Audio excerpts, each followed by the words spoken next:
Olá, como vão vocês? Espero que Deus esteja falando profundamente em vossos corações nesse tempo. Hoje é chegado o nosso 12º dia do nosso livro maravilhoso, Uma Vida com Propósitos. Se você conseguir colocar em prática imediatamente aquilo que estamos aprendendo aqui, sua vida será transformada completamente. Ontem a gente aprendeu que Deus quer ser nosso melhor amigo e nos deu duas direções para isso. O que eu posso fazer para lembrar mais vezes de Deus é oração e meditação, lendo a palavra. Agora hoje, no capítulo 12, o autor nos leva a desenvolver um pouco mais a amizade com Deus, tanto que ele chama esse capítulo de Desenvolvendo a Amizade com Deus. Vamos orar. Pai querido, em nome de Jesus, estamos iniciando mais um dia da nossa linda jornada de 42 dias em que vamos com perseverança, com garra, com afinco, com responsabilidade, ler e estudar e ouvir esses capítulos e transformar nossa vida naquilo que o Senhor deseja ser. Todos nós queremos ser aqueles que estamos bem no centro do teu coração. Todos nós temos um pouquinho de inveja do Davi, quando dizem que Davi era um homem segundo o coração de Deus. Deus encontrou Davi, um homem segundo o meu coração, diz a palavra, e nós queremos ser assim. Agora Deus nos permita que nós possamos entender bem esse capítulo número 12. Irmãos, queridos, tem dois versículos aqui, um é de Provérbios 3:32, que diz: Deus oferece a sua amizade ao justo. A gente aprendeu ontem que aqueles que confiam no Senhor e têm temor são amigos de Deus, Salmo 25:14, né? E hoje, Provérbios 3:32 fala: Deus oferece sua amizade ao justo. Em Tiago 4:8, na parte A do versículo, fala assim: aproxime-se de Deus e ele se aproximará de vocês. Começa o autor assim o capítulo 12. Você está tão perto de Deus quanto escolhe estar. Você decide quanto você quer estar perto de Deus. A exemplo do que ocorre com qualquer amizade, você deve se esforçar para desenvolver o relacionamento com Deus. Isso não acontecerá por acidente. É necessário desejar essa amizade e disponibilizar-lhe tempo e energia. Se deseja um vínculo mais profundo e íntimo com Deus, aprenda a compartilhar de forma honesta seus sentimentos, a ter confiança quando Ele lhe pedir para fazer algo, a se importar com aquilo que é importante para Ele e a desejar sua amizade mais que qualquer outra coisa. Então vamos continuar. O terceiro ponto, lembra que nós lemos 2 pontos importantes para desenvolver a amizade com Deus no capítulo anterior? Agora vamos para o terceiro ponto.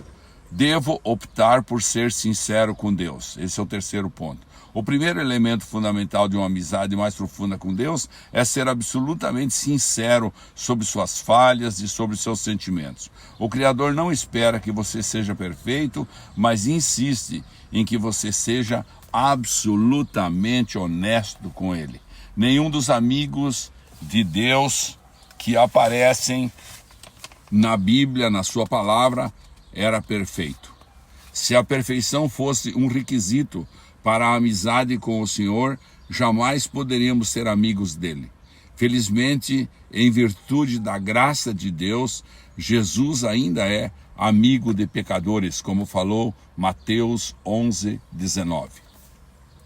Na Bíblia, os amigos de Deus são sinceros a respeito do que sentem, frequentemente reclamando, criticando, acusando e discutindo com o Criador Deus. Entretanto, não parece ficar aborrecido com a fraqueza deles. Na verdade, até a incentiva. O Senhor permitiu que Abraão o questionasse a respeito da destruição de Sodoma. Abraão importunou sobre o que seria necessário para poupar a cidade, negociando o número de 50 a 10 pessoas justas. Deus também escutou pacientemente de Davi as muitas acusações de injustiça, traição e abandono. Não destruiu Jeremias quando o profeta afirmou que o Senhor o havia enganado. Jó pôde expressar sua amargura durante a provação e no final Deus o defendeu por ter sido sincero e repreendeu os amigos de Jó por não agirem com sinceridade. Deus lhe disse, está lá em Jó 42, 7 e 8, estou farto de vocês, pois não foram honestos comigo nem no que disseram de mim a meu servo Jó.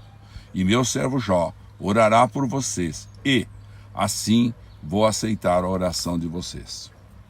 Em um estupendo exemplo de amizade sincera, Deus expressou sem reservas sua absoluta repugnância pela desobediência de Israel. Ele disse a Moisés que manteria a promessa de dar aos israelitas a terra prometida, mas não daria mais nenhum passo com eles no deserto.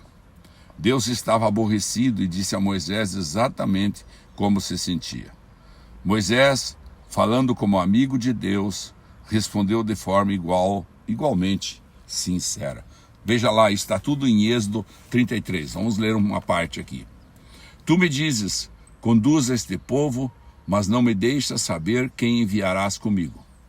Se sou assim tão especial para ti, permite que eu tome conhecimento dos teus planos. Não te esqueças de que este é o teu povo, tua responsabilidade. O Eterno respondeu, minha presença irá com você. Eu me encarregarei da viagem até o fim. Moisés não concordou. Se tua presença não assumir a liderança aqui, cancela agora mesmo a viagem. De que outra forma se poderia saber que estás comigo nisso, comigo e com o teu povo? Quero saber, viajarás conosco ou não? De que outra forma saberemos que somos especiais, eu e teu povo, entre todos os outros povos da terra? O Eterno respondeu a Moisés, está bem, será como você disse. Eu também farei isso, pois conheço você muito bem, e você é especial para mim. Eu conheço você pelo nome. Continua o autor, terminado esse trecho do Êxodo 33, o autor continua. Poderia Deus lidar com esse tipo de fraqueza se ele partisse de você? Sem dúvida. A verdadeira amizade é edificada sobre a transparência. O que pode parecer audácia, Deus vê como sinceridade. Deus escuta as palavras exaltadas de seus amigos. O que o aborrece são os clichês, aquelas frases previsíveis permeadas de religiosidade. Para ser amigo de Deus, você deve ser sincero com Ele e dividir seus verdadeiros sentimentos, não o que você pensa que deve sentir ou dizer. Quem sabe você precise confessar alguma raiva ou ressentimento oculto em relação a Deus em certas áreas de sua vida, nas quais você se sentiu enganado ou decepcionado.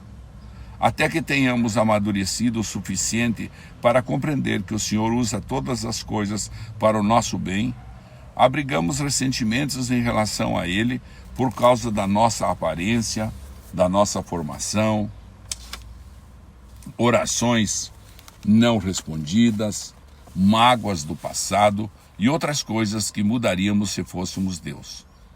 As pessoas frequentemente o culpam por mágoas causadas por outras pessoas. Isso resulta no que William Backus chama seu rompimento oculto com Deus. A amargura é a maior de todas as barreiras para a amizade com Deus. Vou repetir, a amargura, o ressentimento, é a maior de todas as barreiras para a amizade com Deus. Por que eu iria querer ser amigo de Deus se Ele permitiu isto? O antídoto, é claro, é perceber que o Senhor sempre age em nosso benefício, mesmo quando sofremos e não conseguimos entender o que está acontecendo. Livrar-se dos ressentimentos e revelar o que sentimos, no entanto, são os primeiros passos para a cura. A exemplo do que faziam os amigos de Deus na Bíblia, diga a Ele exatamente como você se sente. Reflita a respeito de Jó, a respeito de Asaf, a respeito de Jeremias e também de Noemi. Para nos instruir em uma honestidade sincera, Deus nos deu o livro de Salmos, um manual de adoração repleto de linguagem impetuosa, repleto de fúria, dúvidas, medos, ressentimentos e sofrimentos intensos, combinado com ação de graças, louvores e declarações de fé. Todas as emoções possíveis estão catalogadas em Salmos. Quando você lê as confissões emocionadas de Davi e de outros compositores, percebe que é assim que Deus quer que você o adore, sem reter absolutamente nada do que sente. Você pode orar como Davi fez em Salmo 142, derramo diante dele as minhas queixas e conto-lhe todos os meus aborrecimentos. Estou totalmente abatido. É animador saber que todos os amigos íntimos de Deus, Moisés, Davi, Abraão, Jó e outros, defrontaram-se com dúvidas.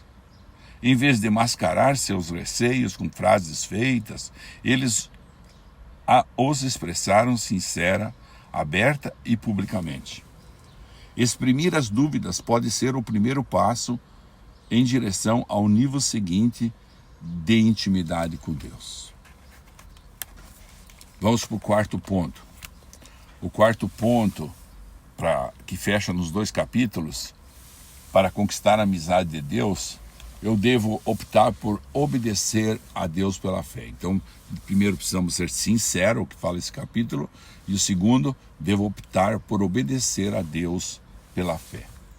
Todas as vezes que você confia na sabedoria de Deus e faz tudo o que Ele diz, mesmo sem compreender sua amizade com Ele, se aprofunda. Normalmente, não consideramos a obediência uma característica da amizade. Ela aparece mais adequada ao relacionamento com os pais, com o chefe ou com algum superior imediato, mas nunca com um amigo. Jesus, no entanto, deixou claro que a obediência é uma condição para se obter intimidade com Deus.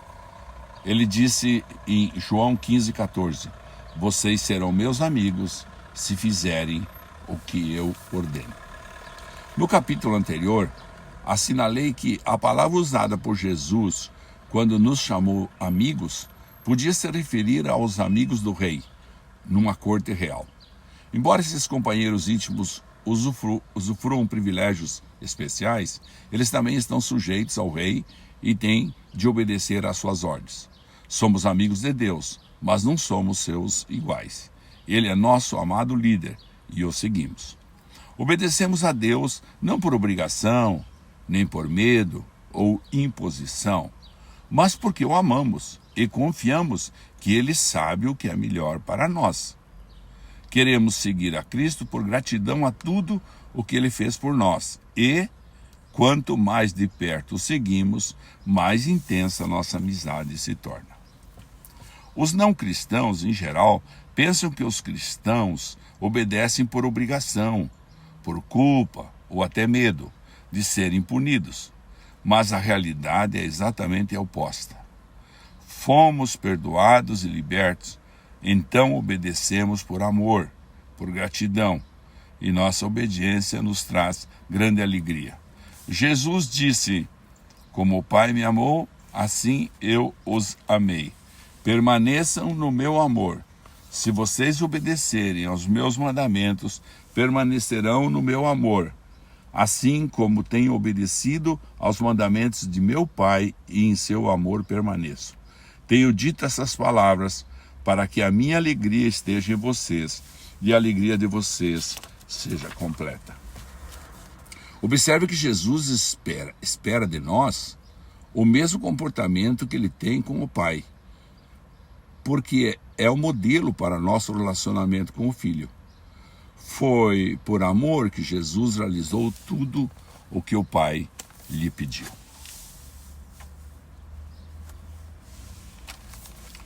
A verdadeira amizade não é passiva. A verdadeira amizade é atuante. Quando Jesus nos pede que amemos o próximo, ajudemos os necessitados, dividamos nossos recursos, conservemos nossa vida irrepreensível, perdoemos e levemos outras pessoas a Ele, o amor estimula-nos a obedecer imediatamente a Jesus. Em várias ocasiões somos desafiados a realizar grandes coisas para Deus. Na realidade, o Senhor fica mais satisfeito quando fazemos pequenas coisas para Ele espontaneamente. Elas podem passar despercebidas para as outras pessoas, mas Ele as observa e as considera atos de adoração. Grandes oportunidades podem acontecer uma única vez durante toda a vida, mas pequenas oportunidades nos cercam todos os dias. Mesmo por um simples ato como dizer a verdade, ser gentil ou animar alguém, trazemos um sorriso à face do Senhor. Deus guarda simples atos de obediência como se fosse um tesouro, mais precioso que orações, louvores e ofertas. A Bíblia diz: o que agrada mais ao Senhor, holocaustos e sacrifícios ou obediência à sua voz? É melhor obedecer que sacrificar. Jesus iniciou o seu ministério público com a idade de 30 anos ao ser batizado por João. Naquele momento, Deus falou do céu: este é o meu filho amado e estou plenamente satisfeito com ele. O que Jesus fez durante aquelas 3 décadas que agradou tanto a Deus? A Bíblia silencia a respeito desse período da vida de Cristo, exceto por uma única frase que encontramos em Lucas 2:51. Então foi com eles para Nazaré e era-lhes obediente. 30 anos agradando a Deus foram resumidos em 3 palavras: era-lhes obediente. Outro ponto, então. Devo optar por valorizar o que Deus valoriza. É isto o que os amigos fazem. Eles se importam com o que é importante para a outra pessoa. Assim, quanto mais você se torna amigo de Deus, mais se importará com o que é importante para Ele, mais sofrerá com o que lhe causa sofrimento e mais se alegrará com o que lhe dá prazer. Paulo é o melhor exemplo disso. As prioridades de Deus eram suas prioridades, e os desejos dele eram seus desejos também. O que me deixa tão abatido é que me preocupo demais com vocês e a paixão de Deus queimando dentro de mim. 2 Coríntios 11:2. Davi se sentia da mesma forma, lá em Salmo 69:9. Pois o zelo pela tua casa me consome, e os insultos daqueles que te insultam caem sobre mim. O que importa mais para Deus? A redenção do seu povo. Ele quer que todos os seus filhos perdidos sejam encontrados. Esse é o único motivo pelo qual Jesus veio a este mundo. A coisa mais preciosa ao coração de Deus é a morte de seu filho. A segunda coisa mais preciosa é quando seus filhos comunicam essa boa nova a outras pessoas. Para ser amigo do Senhor, você deve se interessar por todas as pessoas ao seu redor, pois Deus se importa com elas. Os amigos de Deus falam dele aos amigos. Outro ponto: devo desejar ser amigo de Deus mais que qualquer outra coisa. Os Salmos estão cheios de exemplos desse desejo. Davi desejou apaixonadamente conhecer a Deus, expressando-se com palavras como anelo, anseio, sede e fome. Ele ansiava pelo Senhor e declarou: uma coisa, está lá em Salmo 27:4, ok? Uma coisa que realmente desejo do Senhor é o privilégio de viver durante toda a minha vida na presença, para descobrir a cada dia a bondade do Senhor e buscar a sua orientação. Em outro salmo, ele diz lá no Salmo 63, verso 3, o teu amor para mim vale mais que a vida. O desejo de Jacó pelas bênçãos de Deus era tão intenso que ele lutou uma noite inteira com o Senhor, dizendo: não te deixarei ir, a não ser que me abençoes. Gênesis 32. A parte mais maravilhosa dessa história é que Deus, que é todo-poderoso, permitiu que Jacó vencesse. O Criador não fica ofendido quando lutamos com ele, porque lutar exige contato pessoal e nos traz para perto dele. Lutar também é uma atitude apaixonante, apaixonada. E Deus gosta quando demonstramos paixão por Ele. Paulo foi outro homem que nutriu uma amizade ardente com Deus. Nada era mais importante. Era sua prioridade máxima, objeto de sua total concentração e o mais importante objetivo de sua vida. Esse foi o motivo pelo qual Deus usou Paulo de forma tão grandiosa. A versão bíblica The Amplified Bible exprime toda a força da paixão de Paulo. Está lá em Filipenses 3:10. Diz assim a palavra: meu firme propósito é que eu possa conhecê-lo e que possa conhecê-lo cada vez mais profunda e intimamente, percebendo, reconhecendo e compreendendo as maravilhas da sua pessoa com mais clareza e intensidade. Então o autor continua: a verdade é, você está tão perto de Deus quanto escolhe estar. A amizade íntima com Deus é fruto de uma escolha, não de uma eventualidade. E você deve buscá-la intencionalmente. Você realmente a deseja mais que qualquer outra coisa? Qual é a importância disso para você? Vale a pena desistir de outras coisas por causa dela? Valeria ela o esforço de desenvolver certos hábitos e habilidades? Talvez você tenha sido apaixonado por Deus no passado, mas perdeu aquele desejo. Esse foi o problema dos cristãos de Éfeso. Haviam perdido o primeiro amor. Faziam todas as coisas corretamente, mas por obrigação, não por amor. Se você está passando por alguma instabilidade espiritual, não se surpreenda quando Deus permite que você sofra. O sofrimento é o combustível da paixão. Ele gera energia com tal intensidade que transforma o que normalmente não possuímos. Assim disse C.S. Lewis: o sofrimento é o megafone de Deus. É a forma de Deus nos sacudir da letargia espiritual. Os nossos problemas não são uma punição, mas apelos de um Deus amoroso para nos despertar. O Senhor não está irritado com você, está irritado por você e fará o que for necessário para trazê-lo de volta à comunhão com Ele. Há, porém, um meio mais fácil de reacender a paixão por Deus. Comece a pedir que Ele lhe dê essa paixão e continue pedindo até que você a receba. Repita esta oração ao longo do dia.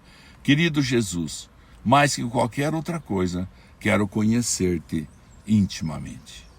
Deus disse aos cativos da Babilônia, está lá em Jeremias 29:13, quando vocês me buscarem, me encontrarão. Sim, quando me buscarem de todo o coração, e em primeiro lugar, dou a vocês a certeza de que não vão se decepcionar. Último subtítulo deste capítulo: seu relacionamento mais importante. Seu relacionamento mais importante. Vai tratar em 1 Timóteo 6:2. Não há nada, absolutamente nada mais importante que fazer amizade com Deus. Esse é um relacionamento que durará para sempre. Paulo disse a Timóteo: algumas dessas pessoas perderam a coisa mais importante da vida. Elas não conhecem a Deus. Você perdeu a coisa mais importante da vida?